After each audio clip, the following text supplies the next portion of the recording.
think I'm gonna cut that bit out. I don't wanna throw shade on anyone. Hello lovely people, welcome back or welcome to my channel. My name is Frankie, I'm a hairdresser, and in today's video we are going to talk about figures. How much do hairdressers actually make? So a hairstylist's income can also really depend on how they get paid. And this kind of comes down to the salon and what kind of corporation you work for. So there's three main ways that stylists will get paid.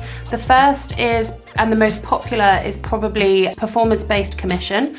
And then you've got like a fixed salary, so that's kind of like the same amount of income each month. And then you've got stylists that are either sort of self-employed in a salon and they rent a chair, or they're self-employed like a mobile hairdresser, which is what I am. So what we're gonna do now is we're gonna break those down. We're gonna start with a fixed salary. So stylists that get paid a fixed salary get paid the same amount each month. So that's whether they do 30 clients that month or 300 clients that month. There's definitely pros and cons to a fixed salary. So one of the pros being that if you're new behind the chair and you don't have a load of clients yet that are returning clients and you're not really busy, obviously a fixed salary income is consistent. So that's a definite pro for people that are quite new to the hairdressing industry, or they've come straight out of college and they're going to go into a hair salon. However, on the flip side of that, which is quite obvious, I feel,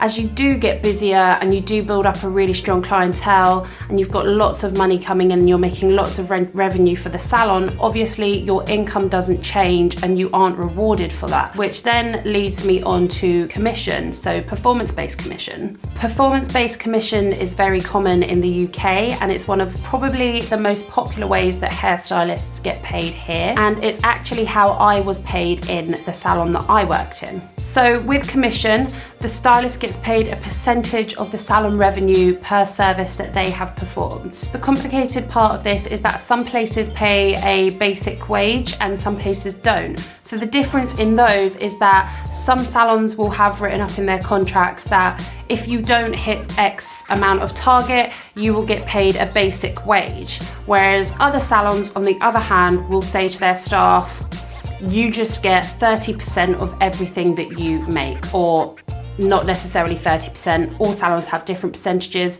but let's just say 30 for this. So those are the two kind of different options. When I was working in a salon, I was working for this side, I had to hit a target, and then once I had hit that target, I then qualified to take my 30% commission. I think, again, there's definite pros and cons to commission-based work.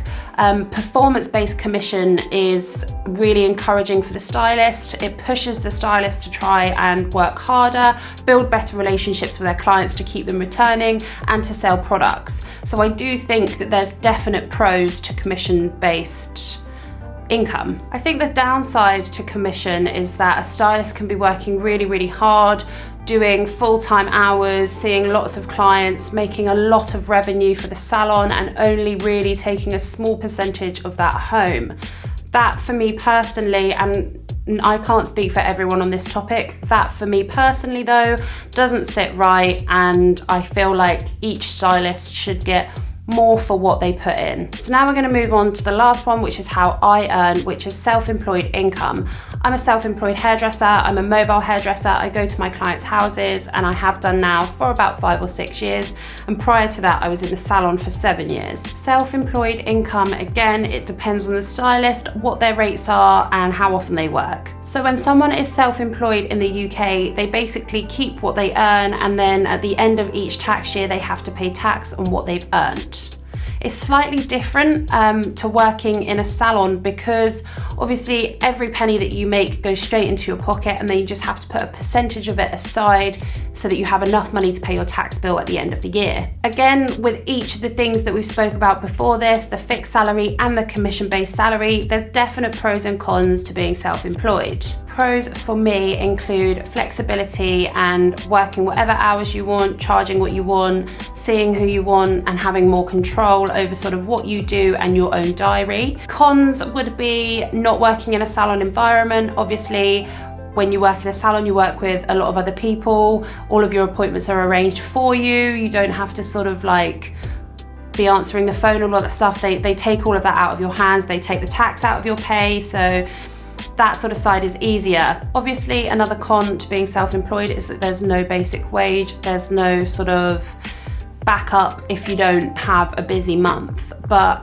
as time goes on, you'll always have a regular sort of amount of clients, and it'll always feel like there's sort of like a minimum that you'll make and you'll survive on that. It'll never sort of fluctuate from like absolute pennies to a really big, busy month. So I'm gonna give you guys some figures now, just so that you have more of an understanding of how it works. We'll break it down a little bit for you. Let's say, for example, that you have a stylist in a top chain salon charging £50 for a haircut. They work full time and they are the busiest that they can be. So we're gonna give you like a best case scenario. So they're working full-time hours, they're charging £50 a haircut, and they're so loved by their clients that they are constantly fully booked. If that was the case, they'd be earning a grand total of £9,000 for the salon a month. However, the downside to this is once you've deducted tax and worked out your commission, your hairstylist then is left with around £2,000 to £2,500 a month. So that's £9,000 that they're making for the salon. Go home pay is £2,000 to £2,500, depending on commission rates. So there's quite a big difference in that. And do you know what? I'm not here to sort of slate earning £2,000 a month. I think that's a great wage, and a lot of people earn that for their entire lives, and they're completely comfortable and totally happy with that.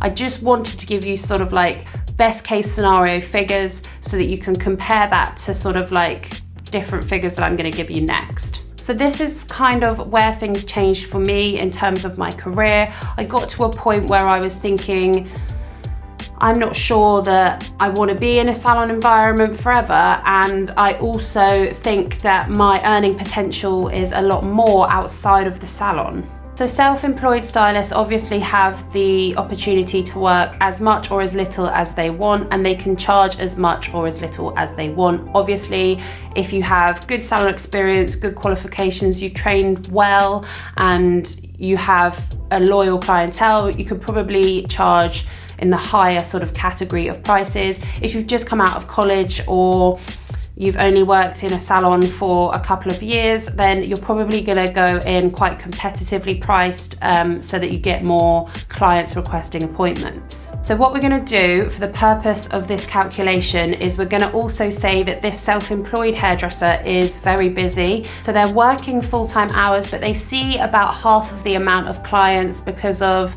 factoring in time that you spend at each house and travel to each client. On average, a really busy self-employed hairdresser can earn £3,500 to £4,000 a month. The purpose of this calculation will keep it at £3,500. If you deducted the 20% off for tax, the take-home pay from that would be £2,800. However, this is where things change for mobile hairdressers. So basically, as a mobile hairdresser, you buy all of your own equipment, you offset all of your miles against your tax. So at the end of each tax year, and this is just personal preference, this is what I do. So through the whole of the tax year, I will put 20% of my earnings aside so that I know that I am covered for my tax at the end of the year.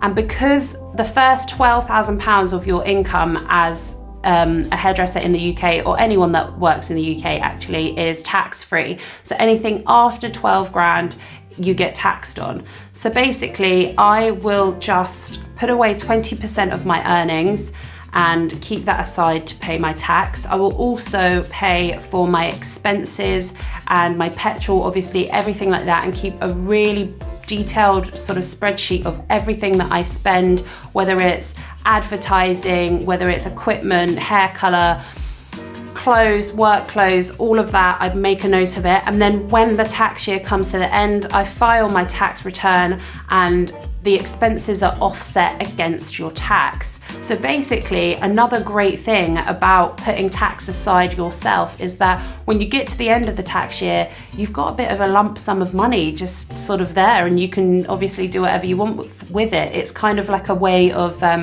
saving, like, without thinking you're saving, because in your mind you're like, oh, I'm gonna spend that on my tax, but actually you only really ever spend like half of it on your tax because you're constantly spending money on your expenses, and all of that is offset at the end of the year. So yeah, there's definite pros and cons to all of these ways to be a hairdresser, how you can earn, what you can earn in each industry, which way you do it. It's completely up to you. I personally absolutely love being a self-employed hairdresser. It gives me the freedom and the time to do what I want. It's absolutely great, but it's not for everyone. Some people need sort of that strict routine and they prefer working in a salon. That's just the way it is. And I don't blame people for that. I enjoyed working in the salon. But what I'm gonna do now is I'm gonna give you guys some statistics. So these I found online and they actually pretty shocked me, to be fair. So we'll start with the fixed salary. The average income for a hairdresser on a fixed salary is only 20 to 25,000 a year, depending on experience. Next, we'll go on to commission. So the average income for a commission-based hairdresser, full-time hours, is £25,000 a year. 30,000 if you're a busy or more experienced hairdresser. And last but not least is the self-employed income. So the average income for a self-employed hairdresser working full-time hours for a whole year is £53,000. So you can see there that there's quite a big difference in what you can make in the salon and what you can make at home. I think personally, in my eyes, salon income is capped to some degree. Like, I know that in contracts it says that your commission is uncapped, but actually there's only a certain amount of clients that you can fit in a day and in a month. Like, you're never really going to earn above X amount if you're in a salon. But it's down to personal preference. I enjoy working from home. Some people probably wouldn't, and that's absolutely fine. So now let's say you're a hairstylist and you want to go self-employed to have more control over when you work and what you earn. Well, I personally love being self-employed. I think it's absolutely great, and I would recommend it to people that have had salon experience, they've had really good training, and they've got a strong following of clients. So when you leave a salon, realistically, you can't take clients with you, but if people know who you are from the town that you live and you work in, then naturally, over time, you will build a really strong clientele again. So I would say definitely go for it. Being your own boss is amazing, and save up a little bit of money before so you have a safety net in case you're just not earning enough to sort of pay your bills, etc. I don't think you won't, but I'm just saying it's good to have it there. And yeah, I would just absolutely go for it. There's not a lot to lose. Like, if you feel confident in your profession and you feel like it's time for a change, but you don't want to just go to another salon because, like, what's the point? That's another thing I think for me when I left was like, I've worked in this salon for so long. If I go to a different salon, I have to basically start again with all of my clientele, and in the long run it's the same thing. So I interviewed at a salon actually, and I was offered a fixed salary, and at first I was like, oh, this is really interesting, a fixed salary might really work for me. But then I was like, actually no, because then there was the Christmas months, and most of the hairdressers that I worked with and myself in the salon over Christmas were hitting sort of like 9-10 grand. Some of them even do more than that, like 12-13 grand over Christmas. And if I worked in a fixed salary salon, then I'd make all of that money but still only go home with like 1,600 a month, and that's not cool. So yeah, there's definite pros and cons, and even now, to be honest, that I am self-employed, like I still see the pros and cons to each side. Like, it is great to be self-employed, but it is also really bloody great if you work in a great salon and you love everyone that you work with.